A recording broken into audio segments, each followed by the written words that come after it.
Vamos para a nossa lição. Pergunta número 1. Temos muito a cobrir. Primeira pergunta. Qual é a mensagem do segundo anjo em Apocalipse 14? Lembre-se de que 3 mensagens de anjos vão ao mundo com um megafone antes da segunda vinda do Senhor.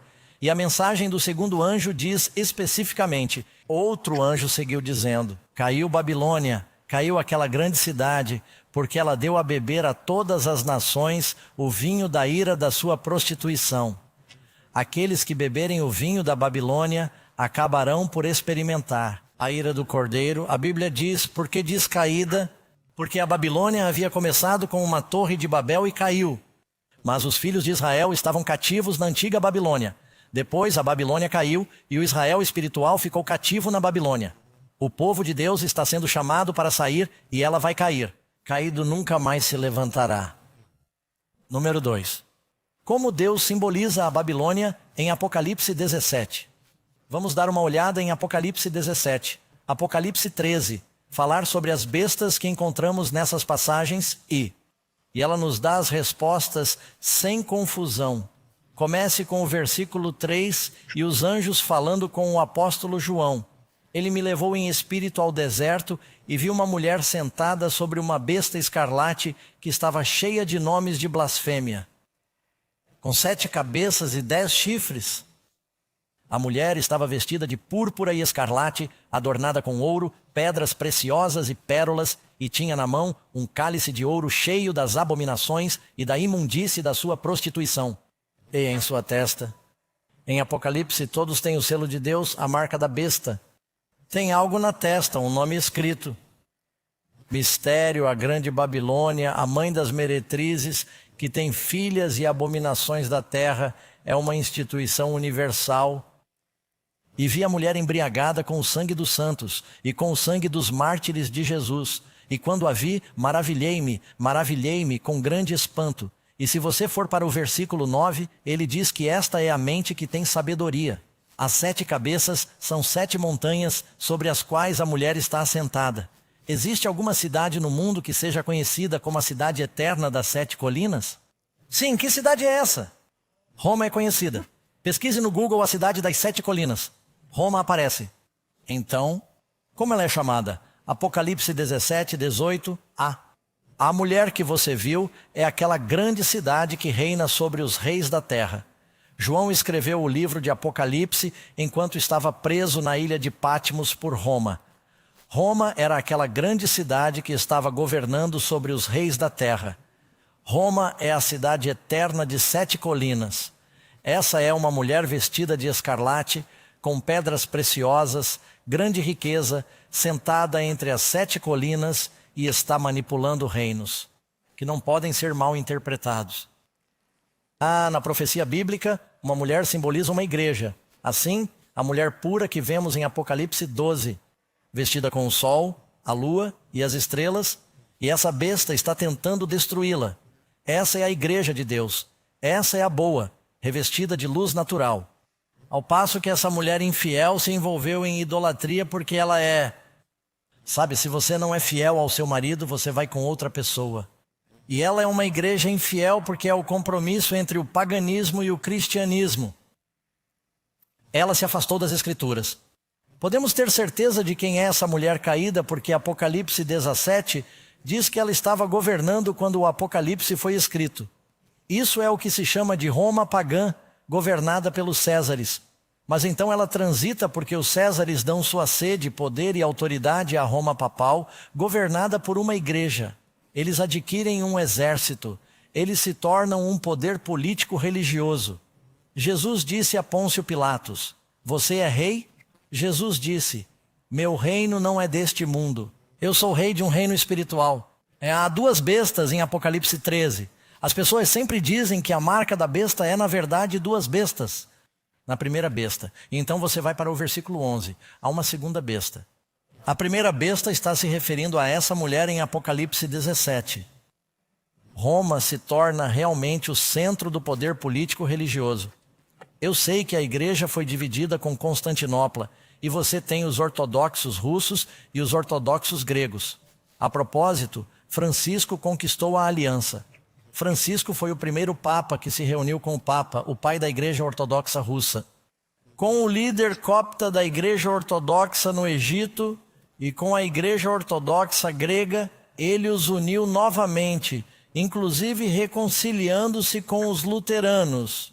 Houve uma grande cura da ferida, e essas são as palavras que Francisco usou. Ele diz que devemos curar a ferida. As mesmas palavras que você encontra na Bíblia. Mas se você observar o que os reformadores protestantes disseram, não se pode entender mal de quem Apocalipse 17 está falando. Agora quero deixar isso claro. Vamos falar sobre a segunda besta, que são os Estados Unidos. E os protestantes que comprometeram a verdade bíblica. Não estamos falando de indivíduos, estamos falando da verdade bíblica. Amém. Paulo disse, sou seu inimigo porque eu lhe digo a verdade. Vou lhes dizer a verdade, amigos. Muito bem. Vejam o que os reformadores protestantes escreveram sobre quem essa mulher representa. John Wycliffe. Ele era um padre católico. Ele fez a primeira tradução da Bíblia em inglês. Supomos que o anticristo, o líder de todos esses homens maus, seja o Papa de Roma. Esse é um deles. Agora vejam John Hus, que morreu. Ele foi queimado em uma fogueira. Ele era um padre católico que se manifestou porque a igreja estava se afastando da Bíblia e foi morto por isso. Ele disse que o Papa é o verdadeiro anticristo, sobre o qual está escrito que ele se senta no templo de Deus entre as pessoas onde Cristo é adorado. A propósito, você sabe quem foi o primeiro a dizer que o cargo de Papa é o anticristo? Um Papa. O Papa Gregório. Diz que qualquer um que se atreva a chamar o cargo de Papa de Pai Supremo o torna anticristo. Eles sabiam que isso estava se afastando dos ensinamentos de Cristo? Depois, é claro, você sabe Martinho Lutero. Martinho Lutero escreveu que o vigário está no lugar de um chefe ausente. O que é esse vigário senão um anticristo? Eu sei, tenho certeza de que o papado é o reino de quê? Da Babilônia. Isso é tudo o que os luteranos dizem. Foi isso que seus professores fundamentais ensinaram. Veja o caso de Thomas Cranmer, um dos líderes da Igreja da Inglaterra, queimado na fogueira por causa de sua fé. Um sacerdote, onde se segue que Roma será a sede do anticristo e do Papa, o Papa individual. Veja, não estamos falando de um Papa individual, estamos falando do cargo. Você entende que o Papa é o próprio anticristo. Eu poderia provar o mesmo por meio de muitas outras escrituras em Daniel e Apocalipse, escritores antigos e fortes argumentos. Você pode recorrer ao príncipe dos pregadores, o batista Charles Spurgeon. Ouçam o que ele disse. Eis que na sua testa está escrito o nome de mistério Babilônia, a grande, a mãe das meretrizes e das abominações da terra. A igreja de Roma e seus ensinamentos são uma vasta montanha de lixo que cobre a verdade de Deus. E eu poderia continuar e falar com vocês sobre John Wesley. Eu poderia falar sobre John Knox, o presbiteriano Wesley, o metodista, e passar por todos os reformadores. Todos eles concordavam com isso, mas hoje em dia é politicamente incorreto ensinar isso. É considerado falta de amor pregar a verdade, mas foi isso que a profecia disse. Então, como contornar isso sem dizer? Daniel e Paulo previram que o anticristo se sentaria no templo de Deus. Afirmamos que ele é o Papa. Algumas pessoas nos consideram muito severos e nos censuram quando chamamos o pontífice romano de anticristo, ou seja, o cargo. O próprio Papa pode ser um grande homem. Pode haver alguns deles no céu. Eu não sei. Deus julga essas coisas. Amém.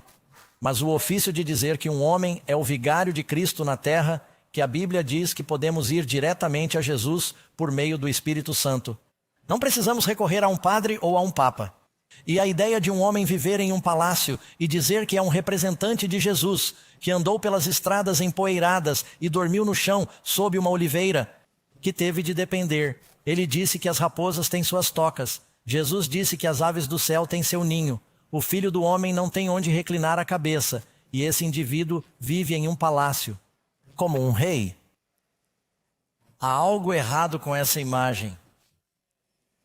Apocalipse, versículo 6, que vi agora, descreve as características em Apocalipse. Nós lemos, vi a mulher embriagada com o sangue dos santos e com o sangue dos mártires de Jesus. É um poder perseguidor. Basta digitar a palavra Inquisição. Faça uma viagem à Espanha ou a Roma e veja os instrumentos de tortura que a igreja construiu. Para torturar terrivelmente. Não posso nem falar sobre o que aconteceu. torturar terrivelmente homens, mulheres e crianças mortos na frente de seus pais por não denunciarem a fé bíblica. Quero dizer, foi horrível queimados na fogueira. Queimados lentamente, foi terrível. O que aconteceu? Milhões de pessoas. Você precisa ler sobre o que aconteceu durante a Idade das Trevas, que é chamada de Idade das Trevas por um motivo.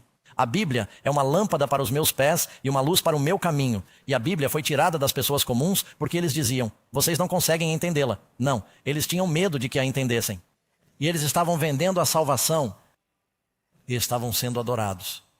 E estavam extorquindo dinheiro com a venda de indulgências. Foi contra isso que Martinho Lutero protestou. E quando as pessoas começaram a ler que a salvação é uma dádiva que Jesus pagou com seu sangue, elas ficaram com medo. Eles tiraram as Bíblias do povo e surgiram grandes superstições e trevas durante esse período. Então ela tem em sua testa o mistério, a grande mãe das meretrizes. Outras igrejas saíram dela e abominações da terra. Número 3. Que outras evidências de Apocalipse 17 apontam para o povo, para a Roma papal, como a Babilônia espiritual? Porque Deus diz que meu povo está na Babilônia. A mensagem do segundo anjo sai dela. Depois vá para Apocalipse 18. A mensagem do segundo anjo é repetida novamente pouco antes do fim. Saiam dela. Deus tem seu povo misturado em muitas religiões falsas. Ele quer que estejamos unidos antes do fim, porque posso lhe dizer que a besta estará unida. A prostituta, a mulher infiel, simboliza a igreja. A besta é o reino. Ela simboliza o Estado. Ela diz que essa será uma instituição político-religiosa.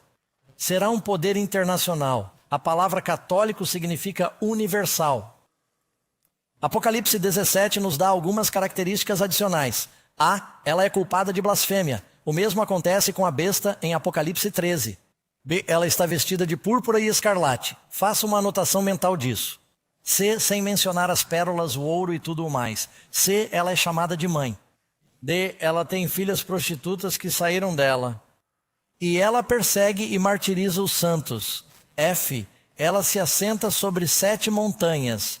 G, ela governa sobre os reis da terra. Muito bem. Além disso, o texto nos diz que ela é chamada de mãe das meretrizes, assim como a igreja romana é conhecida como a Santa Madre Igreja. Já falaremos sobre isso. A prostituta era de púrpura e escarlate. A besta tem 7 cabeças e a mulher monta nela. E mais tarde no capítulo, o anjo a chama de 7 montanhas. Púrpura e escarlate. É interessante que não apenas os imperadores romanos pagãos usavam púrpura e escarlate, portanto é algo que começou na Roma pagã, mas depois foi adotado pela igreja romana. Os cardeais usam vermelho. Os bispos usam roxo. Essas são suas cores oficiais. Até mesmo em seus próprios escritos. E eu poderia citar muitas referências, amigos. Não tenho tempo para todas elas. Aqui está uma do padre John A. O'Brien, que a observância do domingo em vez do sábado permanece como um lembrete da igreja mãe, da qual as seitas não católicas se separaram. O que ele está dizendo basicamente é: todas essas igrejas evangélicas que ainda vão à igreja no domingo receberam isso de nós. Nós mudamos isso. Elas nos seguem. Não há uma única escritura que nos ordene a santificar o primeiro dia. E essa não é a única doutrina. Há outras doutrinas que ainda são mantidas no seio de muitas dessas igrejas evangélicas protestantes. Muitas pessoas boas e sinceras são pregadas nessas igrejas, mas elas estão seguindo algumas coisas que são tradições dos homens e não os mandamentos de Deus. E os católicos apontam o dedo e zombam disso. Dizem que é uma igreja mãe. As filhas se manifestaram assim como as filhas às vezes se parecem com suas mães. Haverá semelhanças e podemos ver isso. Mesmo depois que a igreja da Inglaterra, sob Henrique VIII, se separou da igreja católica, eles continuaram a celebrar muitas das mesmas coisas. Eles apenas fizeram pequenas mudanças protestantes no início. Número 4. Como se comparam as bestas de Apocalipse 13 e 17? Certo? Agora vá até sua Bíblia. Vamos ler em Apocalipse 13. Quero que você observe algumas coisas. Eu estava sobre a areia do mar e vi subir do mar uma besta que tinha 7 cabeças e 10 chifres, e sobre os chifres 10 coroas. E você pode ver que há blasfêmia envolvida e muitas das mesmas características. A propósito, quando você chega ao versículo 11, capítulo 13, depois que a primeira besta recebeu uma ferida mortal e a ferida mortal foi curada, ele diz: então vi outra besta subindo da terra. Portanto, observe esse capítulo antes de chegar a 6, 6, 6, duas bestas que estão lá. No capítulo 12 de Apocalipse, novamente, temos uma besta com 7 cabeças e 10 chifres. Portanto, estamos falando do diabo que está trabalhando por meio desses diferentes poderes políticos. E eu estava sobre a areia do mar e vi subir do mar uma besta que tinha 7 cabeças e 10 chifres sobre as suas cabeças e um nome blasfemo. Aprendemos que blasfêmia é colocar-se no lugar de Deus. Aqui está ela novamente. Lembre-se de que em Apocalipse capítulo 17, a mulher agora está sentada sobre a besta. Se um cavalo estiver montando uma pessoa, ela vai se machucar. Deveria ser a pessoa que está montando o cavalo. A pessoa que monta o cavalo deve estar no controle do cavalo, certo? Então aqui você tem essa mulher montando. Esses poderes com coroas nos chifres, manipulando, ditando e dizendo aos diferentes reinos o que fazer. Você sabe o que os papas fizeram durante a Idade das Trevas? Eles diziam que os reis estavam com medo. Houve um rei que ficou na neve por 3 dias pedindo perdão ao Papa, e o Papa o deixou lá fora. Porque o Papa poderia dizer às pessoas do reino que vamos pronunciar a intradição. O reino inteiro será excomungado. Nenhum outro pecado será perdoado até que seu rei se arrependa. E o povo se rebelaria contra o rei a menos que ele ouvisse o Papa, porque o Papa controlava a consciência deles. Ele controlava se eles iriam para o céu ou para o inferno. Você tinha de passar pelo padre e pelo pai. Seus pecados não seriam perdoados. Portanto, havia um enorme poder ali. Não é por acaso que quando você joga xadrez, você tem o rei, a rainha e um bispo, 2 bispos, um de cada lado. Foi assim que eles operaram durante essas eras nas divisões do Império Romano. Vi a mulher sobre uma besta escarlate, que estava cheia de nomes de blasfêmia, com 7 cabeças e 10 chifres. Qual é o significado e a origem da palavra Babilônia? Lembre-se de que, se você for ao capítulo 11 de Apocalipse, ele nos diz que após o dilúvio, talvez eles não acreditassem que Deus não destruiria o mundo novamente com um dilúvio. Então eles disseram, vamos fazer uma torre para o caso de ela chegar aos céus. Isso é chamado de salvação pelas obras. Não temos. Deus disse para se espalharem. Deus lhes disse para se espalharem pelo mundo, serem frutíferos e se multiplicarem. Eles disseram, não, vamos nos reunir e construir uma cidade. E ela foi chamada de Babel, mais tarde conhecida como Babilônia. Em toda a Bíblia, há uma batalha entre a primeira cidade chamada Salém, Melquisedeque, o rei, mais tarde conhecida como Jerusalém, e Babel, mais tarde conhecida como Babilônia. E lá em Gênesis temos Melquisedeque, um tipo de Cristo, o rei de Salém. Ele é um rei e um sacerdote, que traz o pão e o vinho. Jesus, na última ceia, é Melquisedeque. Mas então você tem Nimrod. Mais tarde ele constrói Babel. Eles querem fazer uma torre para se salvar e Deus a amaldiçoa. Ele confunde suas línguas ali. E eu já lhe dei a resposta porque fiquei empolgado. Diz o texto. Diz, vamos descer até lá. Observe o que Deus diz. Vamos, Deus, no plural, vamos descer e confundir a língua deles para que não se entendam uns aos outros. Babel e Babilônia representam uma confusão de línguas. Observe o que está escrito em Gênesis 11. Portanto, o nome da cidade é Babel, porque ali o Senhor fez o quê? Confundiu a língua de toda a terra. E há igrejas hoje que dizem que a confusão de línguas é um sinal do Espírito Santo. Não, não é. É o oposto. Em Atos, capítulo 2, Deus reverteu a maldição de Babel ao dar ao povo a capacidade de falar línguas que não conheciam ou estudavam formalmente com o propósito de pregar o evangelho. Agora, Deus nem sempre precisa conceder o dom sobrenatural de línguas. Então, mas a ideia e quantas pessoas, você sabe, vão à igreja e dizem, nós temos o Espírito Santo, ouça-nos tagarelar. E não quero ser indelicado, porque as primeiras igrejas que frequentei eram igrejas carismáticas que falavam em línguas. As pessoas adoráveis eram muito boas para mim, mas eu não recebi o dom de línguas. Eles diziam, você prova que tem o dom do Espírito Santo falando em línguas. Não encontro isso na Bíblia. A Bíblia diz que você saberá que tem o dom pelos frutos do Espírito, amor, alegria, paz, não por balbuciar.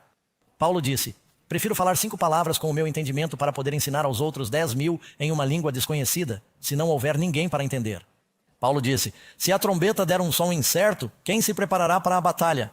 Prefiro falar 5 palavras que você entenda. Deus nos dá o dom de línguas para traduzir, para que as pessoas entendam Muito bem, pergunta número 6. Como Deus descreve a Babilônia ao exortar seu povo a partir? Ele clamou poderosamente em alta voz, dizendo: caiu a grande Babilônia. Agora estamos em Apocalipse 18, não estamos em Apocalipse 14. Deus dá essa mensagem novamente. É por isso que a estamos dando aqui, porque Deus a dá no final dos tempos em Apocalipse. Veja bem, no Antigo Testamento, o povo de Deus foi levado por Nabucodonosor para a Babilônia e ficou lá por 70 anos. Acomodou-se, falou a língua, fez amigos e começou a adquirir bens. E então, Deus disse: a Babilônia vai ser destruída, vocês precisam sair. As pragas vão cair. Ela está cheia de espíritos malignos. E eles disseram: mas Senhor, estamos aqui há tanto tempo, como podemos ir embora? E os que ficaram sofreram. Os que saíram foram abençoados. Agora, quando as pessoas ouvem essas mensagens que estamos compartilhando e dizem: sabe, Pastor Doug, se eu acreditar no que você está dizendo, isso afetará minhas práticas religiosas. É isso mesmo. E quando Jesus pregou para os apóstolos, isso afetou suas práticas religiosas. Jesus começou. Ele disse: a casa de meu pai é uma casa de oração. No final ele disse: a casa de vocês será deixada deserta. E Cristo foi embora porque eles rejeitaram a verdade. E a igreja de Jesus se tornou os crentes. E eles se reuniam em casas e se reuniam nos campos. E aí seu povo se manifestou. Alguns foram excomungados ou expulsos das sinagogas judaicas. Eles foram perseguidos. E Jesus disse: sacudam a poeira de seus pés, porque se eles não receberem a minha palavra, será mais fácil para Sodoma e Gomorra. Foi isso que Cristo disse. Se eles rejeitarem a verdade, e será mais fácil para o povo de Nínive, onde Jonas pregou, porque eles ouviram a pregação de Jonas. Mas se você pregar a minha palavra e eles a rejeitarem, mas há um julgamento vindo sobre o mundo, amigos. Vocês não vão querer as 7 últimas pragas. Saiam dela, meu povo. Ele nos chama de seus filhos. Amém? Jesus acusa a Babilônia de embebedar o mundo com seu vinho. O que isso representa? Representa os falsos ensinamentos da Babilônia. A doutrina de Cristo, disse ele, é vinho novo. Não se coloca vinho novo em odres velhos. Ele é fresco. O vinho da Babilônia é fermentado. Ele está deixando as pessoas bêbadas. Como o álcool confunde as pessoas com o tipo errado de espírito. A mulher tem em sua mão um cálice de ouro cheio de quê? Abominações e a imundície de sua fornicação. Os habitantes da terra se embebedaram com o vinho de sua prostituição. Se você vai a uma igreja que diz que quando você morre você vai direto para o inferno antes do dia do julgamento, você está na Babilônia. Se você vai a uma igreja que diz que você pode falar com seus familiares mortos, porque eles vão direto para o céu antes da ressurreição, você está na Babilônia. Se você vai a uma igreja onde as pessoas estão orando a ídolos e Deus diz: não farás isso, você tem de decidir se vai seguir Jesus ou se vai seguir a Babilônia. Mas você está na Babilônia. Se você vai a uma igreja em que o pregador diz: mande dinheiro suficiente para o nosso ministério e Deus lhe dará tudo o que você quiser, o deixará saudável, rico e sábio. Isso é chamado de pregação da prosperidade. Você está na Babilônia. Eles são vigaristas e estão enganando muitas pessoas queridas que são sinceras. Se você está em uma igreja que diz que os 10 mandamentos foram abolidos porque somos salvos pela graça, você não precisa mais guardar os 10 mandamentos. Essas são doutrinas de demônios. E eu poderia continuar falando sobre o batismo de bebês, batismos falsos. A doutrina de que uma vez salvo, você não pode fazer nada para se perder. A ideia de que não importa se um homem se casa com um homem ou se um homem se casa com uma mulher. Você pode dizer amém? Jesus disse: Deus no princípio fez o homem e a mulher. Amém. Atualmente há igrejas que estão santificando isso. E sei que alguns lugares, alguns países, me prenderão por dizer isso em público. Mas essa é a Babilônia. Amor falso, salvação pelas obras. A ideia de que você pode santificar qualquer dia da semana e ele se torna um novo sábado. Babilônia. Saiam dela, meu povo. Tomem uma posição na palavra de Deus. Vocês nunca terão de se envergonhar. Você dirá: Jesus disse isso. Enquanto você puder dizer, assim diz o Senhor, não terá nada a temer. Você pode dizer amém? Portanto, esse vinho novo é o evangelho de Jesus. O vinho inebriante que está na taça que a mulher segura. As autoridades religiosas ditam que, de acordo com o ensinamento católico, todos os seus membros reconhecem a Igreja Católica como a intérprete viva e autorizada das Escrituras. Você não pode interpretar as Escrituras. A Igreja deve fazer isso por você. E isso é como colocar antolhos em seu povo. Você sabia que há algumas igrejas que não permitem que seus membros, como as testemunhas de Jeová, se virem? Não quero ser indelicado, mas é verdade. E seus membros não têm permissão para ler o material espiritual de outras igrejas. Mantém as pessoas cegas, não as deixam pensar. Eu não tenho medo, nós fazemos perguntas. Não temos medo de permitir que essa verdade esteja sendo investigada. Por quê? Porque posso apontar a Bíblia para tudo em que acredito. Os 10 mandamentos podem ser modificados ou revogados. O domingo é o dia sagrado do Senhor, onde, na Bíblia, a alma é imortal. Deus e somente Deus tem a imortalidade. Quando Jesus vier, então teremos a imortalidade. Os perdidos são punidos por toda a eternidade. Em vez de serem consumidos, queimados, destruídos, perecem. Uma confusão de línguas. As pessoas que não são batizadas por imersão são batizadas como bebês. Um sacerdote pode, você tem que ser perdoado por meio do sacerdote.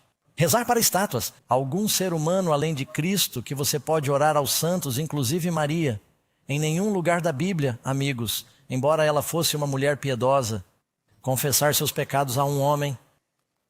A ideia de vender o perdão dos pecados. Tenho livros que posso lhe mostrar. Eles tinham uma lista de preços de quanto você poderia pagar por uma indulgência diferente. E a propósito, a Igreja Católica não renunciou a isso. Eles têm certas festas e feriados em que dizem que se você fizer essa peregrinação e passar por essa porta, todos os seus pecados serão perdoados. Isso é chamado de salvação pelas obras. Tudo o que você precisa fazer é orar, clamar pelo sangue de Jesus e se arrepender de seus pecados. Aqui está uma foto que tirei de uma igreja católica que teve a gentileza de colocar os 10 mandamentos na frente da igreja. Observe que algo está faltando aqui. O segundo mandamento diz: não farás para ti imagem de escultura, nem semelhança alguma do que há em cima nos céus, nem embaixo na terra, nem nas águas debaixo da terra. Não te inclinarás diante delas, nem as servirás, porque eu, o Senhor teu Deus, sou Deus zeloso, visitando a iniquidade dos pais nos filhos, até a 3ª e 4ª geração daqueles que me odeiam, e usando de misericórdia com milhares daqueles que me amam e guardam os meus mandamentos. Isso simplesmente desapareceu. Eles dizem, bem, isso está resumido no primeiro mandamento. Isso é interessante. O primeiro mandamento não diz nada sobre idolatria. E você diz, bem, como você guarda o número 10? Bem, vamos dividir o 10º mandamento que diz, não cobiçarás.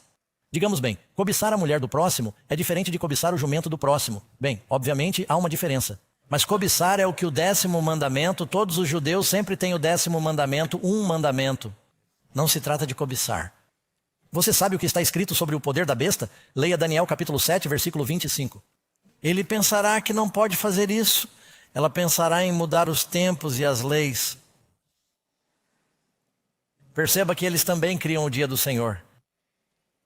Eles dizem que durante 6 dias você trabalha e faz todo o seu trabalho. Mas o 7º é um sábado. O Senhor, seu Deus, eles têm o dia certo. Mas eles dizem que agora o domingo se tornou o 7º dia. Contanto que seja um dia em 7, não importa qual seja o dia. Jesus disse para guardar o 7º dia ou o 7º dia. Existe alguma diferença entre eu pedir que você me dê um livro ou o livro? A palavra dê é um artigo definido. Se eu disser, por favor, me dê um livro, qualquer pessoa aqui pode me trazer um livro. Se eu disser, me dê o livro, todos olharão uns para os outros e se perguntarão quem tem o livro. Quando Deus diz que o 7º dia é o sábado do Senhor e que eu abençoei o 7º dia, você não pode dizer, mas sim, quarta-feira é o meu sábado. Você não é Deus. Deus escolheu um dia e é por isso que pessoas na Bíblia foram executadas por não guardarem o dia certo, sob a ordem de Deus. Portanto, é importante para o Senhor, pensando em mudar os horários e as leis. Não farás para ti nenhuma imagem de escultura. E sei que muitos dos católicos dizem que, bem, nós não adoramos as imagens. Elas apenas nos ajudam a visualizar esses santos e personagens bíblicos enquanto oramos. Não estamos realmente adorando-as, mas é exatamente isso que um budista diz.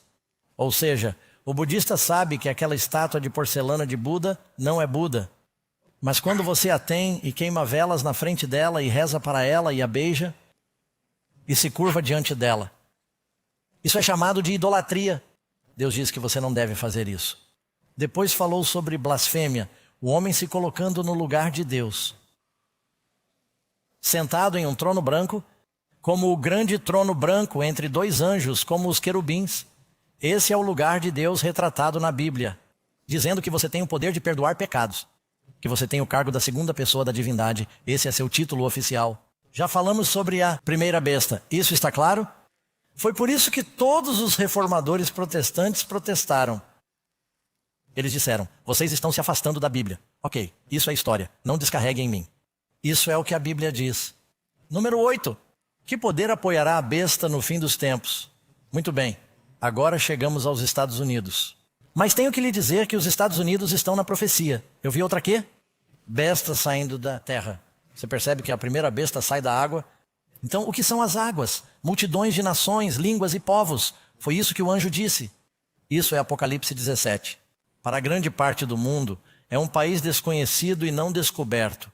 Então, temos essa outra besta. Ele tem 2 chifres, como um cordeiro começa. O que são esses 2 chifres? Temos um governo sem um rei. Temos uma religião sem um papa. Liberdade, separação da igreja e do Estado. Todos podiam adorar. E foi construído originalmente sobre esses princípios. Um dragão agora persegue essa mulher que vem de uma área pouco povoada.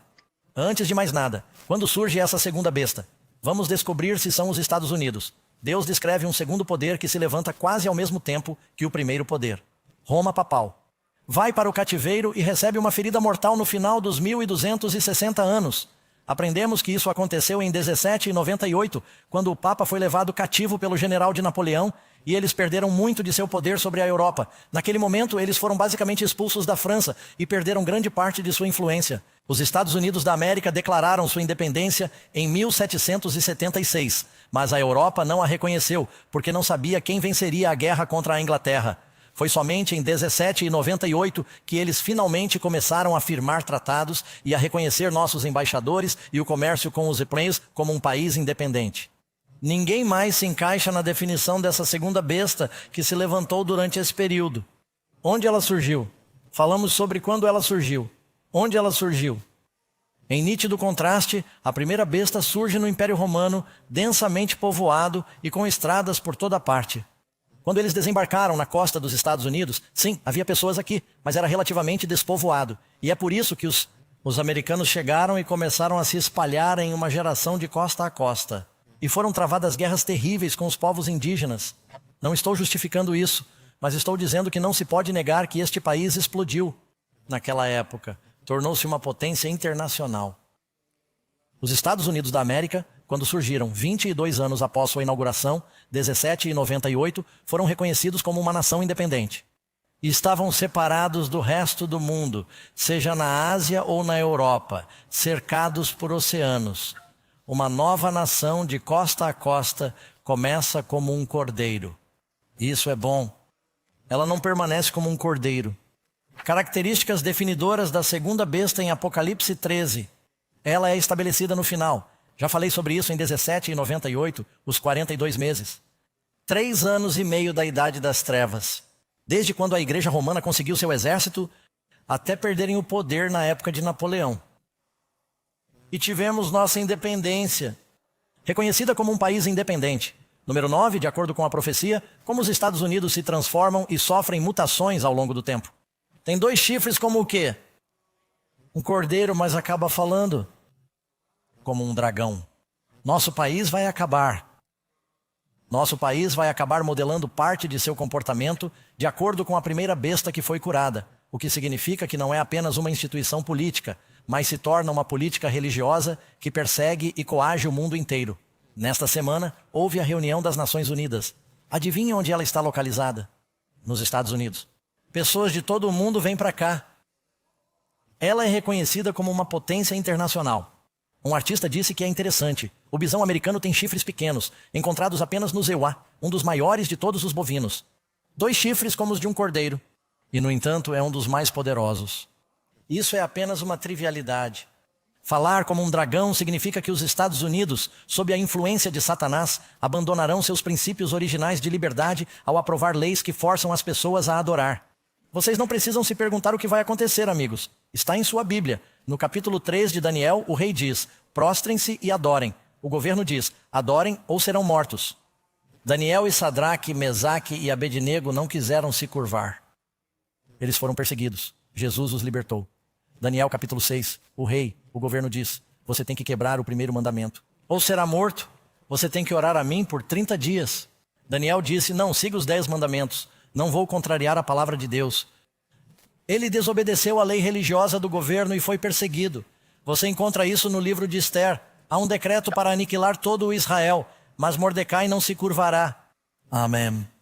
Isso vai acontecer novamente no final dos tempos. Número 10. Como os Euá apoiam a primeira besta.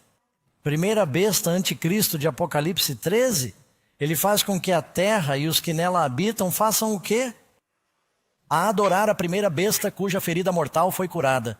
Vou lhes dizer, amigos, que há realmente algo quando, pela primeira vez, uma sessão conjunta do Congresso se reúne para receber o discurso do Papa.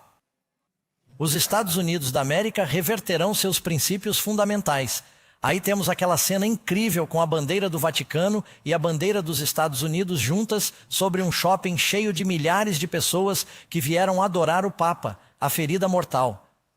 Ele foi curada, Estados Unidos. Você sabia que quando os Estados Unidos estavam construindo o monumento a Washington, o Papa enviou um bloco de mármore para contribuir? Americanos que o receberam o jogaram no rio Potomac.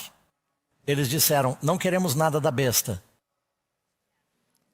O texto diz que eles fazem uma imagem para a besta. Agora é interessante que aqui você tem a capital no Vaticano.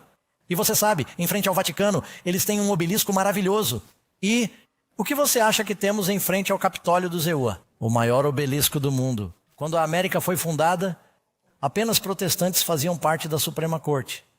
Hoje, acho que a partir de 2015 não há protestantes na Suprema Corte.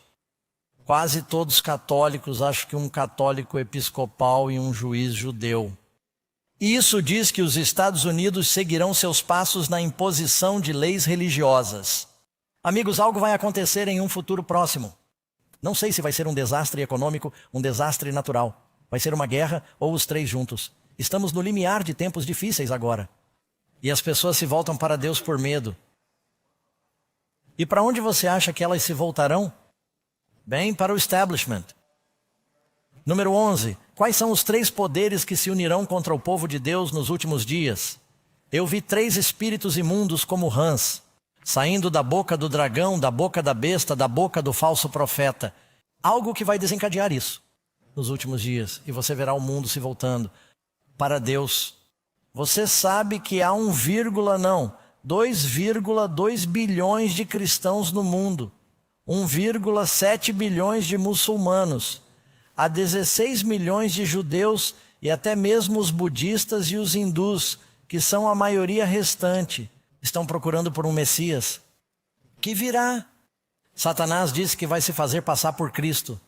As pessoas que acreditam que os santos mortos podem se encontrar e falar com as pessoas serão enganadas. O que aconteceu antes de o rei Saul perder tudo em uma batalha? Ele foi até a bruxa de Endor. Esses espíritos malignos irão até os reis da terra e os enganarão. Haverá sinais e maravilhas. E estamos à beira disso. Que métodos eficazes essa coalizão do fim dos tempos utilizará? Eles são os espíritos de quê? Demônios que ele realiza grandes sinais, de modo que até faz descer fogo do céu sobre a terra, à vista dos homens, e os engana. Na Bíblia, Elias orou e o fogo desceu. Foi um sinal do poder de Deus. Essa besta vai modelar o sinal do poder de Deus e vai enganar. Sabe, o diabo pode fazer descer fogo. Ele faz isso no livro de Jó. Portanto, temos de conhecer nossas Bíblias melhor do que aquilo que vemos, porque se nos basearmos no que vemos ou no que sentimos, seremos um alvo fácil para o diabo. Você tem de se basear no que a Bíblia diz. O que impedirá que o povo de Deus do tempo do fim seja enganado? Isaías 8, versículo 20, segundo a lei e o testemunho, ou seja, a lei e os profetas, os mandamentos de Deus e o testemunho de Jesus. É isso que vai nos impedir de sermos enganados. Estamos à beira de ver uma coalizão religiosa nos últimos dias. A besta e suas forças vão se unir e aqueles que não adorarem a besta primeiro não poderão comprar ou vender. Por fim, haverá um decreto de morte. Mas antes que isso aconteça, Deus está chamando o seu povo para fora da Babilônia.